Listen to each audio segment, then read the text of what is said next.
Hello all, welcome to J Talk.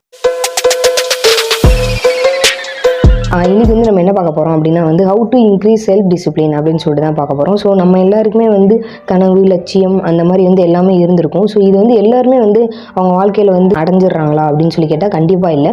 ஆனால் இதை achieve பண்ணவங்களோட வாழ்க்கையில் என்ன இம்பார்ட்டண்டான வெப்பன் யூஸ் பண்ணியிருக்காங்க அப்படின்னா செல்ஃப் டிசிப்ளின் தான் அவங்க யூஸ் பண்ணி அச்சீவ் பண்ணியிருக்காங்க. ஸோ அந்த செல்ஃப் டிசிப்ளின் தான் இப்போ நம்ம பார்க்க போகிறோம்.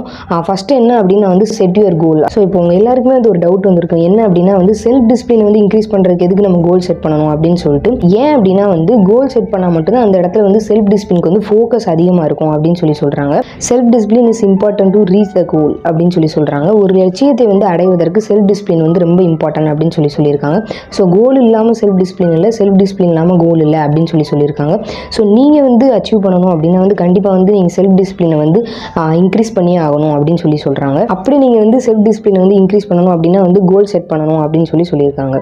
செகண்ட் ஒன்று என்ன அப்படின்னா கிரியேட் அ பிளான். இப்போ நம்ம செல்ஃப் டிசிப்ளின் இன்க்ரீஸ் பண்ணுறதுக்கு ஒரு இம்பார்ட்டன்டான ஸ்டெப் என்ன அப்படின்னா பிளான் கிரியேஷன். பிளான் நிறைய பேரால் கிரியேட் பண்ண முடியும், நிறைய பேரால் போட்ட பிளான் முடிக்க முடியாது. ஸோ அது எதனால அப்படின்னா அவங்கள்ட்ட செல்ஃப் டிசிப்ளின் இல்லை அப்படின்னு சொல்கிறாங்க. ஸோ நீங்கள் செல்ஃப் டிசிப்ளின் இன்க்ரீஸ் பண்ணணும் அப்படின்னா ஃபஸ்ட்டு ஒரு கோலை சூஸ் பண்ணுங்க அப்படின்னு சொல்கிறாங்க. சூஸ் பண்ண கோலுக்கு டெய்லி என்னென்ன நீங்கள் பிளான் பண்ணி பண்ணணுமோ அதை பண்ணுங்க அப்படின்னு சொல்கிறாங்க. போட்ட பிளானை டெய்லி ஸ்கிப் பண்ணாமல் டிசிப்ளினோட பண்ணுங்க அப்படின்னு சொல்கிறாங்க. இப்படி நீங்கள் பண்ணிகிட்டே வரும்போது அதுவே ஆட்டோமேட்டிக்காக கிரியேட் ஆகி உங்களுக்கு செல்ஃப் டிசிப்ளின் இன்க்ரீஸ் ஆகிடும் அப்படின்னு சொல்கிறாங்க.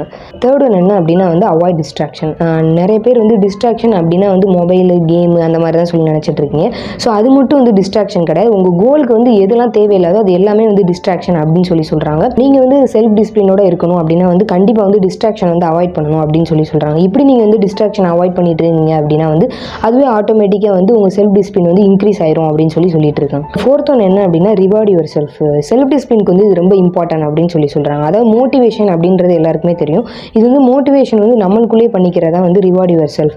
உங்களுக்குள்ளே நீங்கள் சின்னதாக ரிவார்ட் பண்ணிக்கிறது. அப்படி நீங்கள் பண்ணிட்டு இருக்கும் போது டெய்லி உங்களுக்குரிய ஒர்க்கை நீங்கள் ஸ்கிப் பண்ணாமல் கான்ஃபிடென்ட்டோட பண்ணிட்டு இருப்பீங்க அப்படின்னு சொல்கிறாங்க. ஸோ இது உங்கள் சக்ஸஸ்க்கும் ஒரு செல்ஃப் டிசிப்ளினுக்கும் ரொம்ப ஹெல்ப்ஃபுல்லாக இருக்கும் அப்படின்னு சொல்கிறாங்க. நம்ம ஃபிஃப்த் ஹெட்டிங்க்கு போகிறதுக்கு முன்னாடி என்ன நீங்கள் மோட்டிவேட் பண்ணுற விதமாக எனக்கு ஒரு லைக், ஒரு கமெண்ட் பண்ணுங்கள். ஸோ அதுதான் என்னுடைய ரிவார்டாக இருக்கும். ஸோ ஃபிஃப்த் ஒன் என்ன அப்படின்னா ப்ராக்டிஸ் செல்ஃப் கண்ட்ரோல். இதுக்கு முன்னாடி பார்த்த ஸ்டெப்ஸ் எல்லாம் நம்ம ஃபாலோ பண்ணுறதுக்கு செல்ஃப் கண்ட்ரோல் ரொம்ப முக்கியம் அப்படின்னு சொல்கிறாங்க. அண்ட் செல்ஃப் கண்ட்ரோல் இன்க்ரீஸ் பண்ணுறதுக்கு யோகா, மெடிடேஷன், எக்ஸசைஸ் இதெல்லாம் பண்ணலாம் அப்படின்னு சொல்கிறாங்க.